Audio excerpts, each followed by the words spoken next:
আমি বিরাজ Mukhopadhyay, inspector DIB এবং মিডিয়া সেল, জলপাইগুড়ি জেলা পুলিশ। সাম্প্রতিককালে ঘটে চলা সাইবার অপরাধের একটি প্রক্রিয়া সম্বন্ধে আজকের আমার এই ছোট্ট নিবেদন। অপরাধীরা সাধারণত কোনো এক কুরিয়ার কোম্পানির নাম নিয়ে আপনাকে ফোন করবে এবং আপনাকে জানাবে যে আপনি সম্প্রতি যে পার্সেলটি বিদেশে পাঠাচ্ছেন সেই পার্সেলটি দিল্লি পুলিশ বা অন্য কোনো শহরের পুলিশ কিংবা কাস্টমস বিভাগ আটক করেছে। খুব স্বাভাবিকভাবেই আপনি এরকম কোনো পার্সেল পাঠাননি এবং আপনি অস্বীকার করবেন যে এই পার্সেল আপনার নয়। সেক্ষেত্রে আপনাকে জানানো হবে যে ওই পার্সেল পাঠানোর জন্য আপনার তথ্য, আপনার ডকুমেন্ট ব্যবহার করা হয়েছে।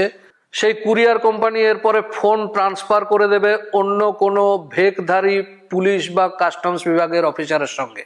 আপনার কাছে জানতে চাইবে যে সম্প্রতি আপনি আপনার আধার কার্ড হারিয়েছেন কিনা বা আধার কার্ড কোথাও ব্যবহার করেছেন কিনা। এখন এই বিষয়ে আপনার বিরুদ্ধে একটি মামলা হয়েছে এবং আপনাকে তার থেকে মুক্ত হতে চাইলে আপনাকে তদন্তে পূর্ণ সহযোগিতা করতে হবে।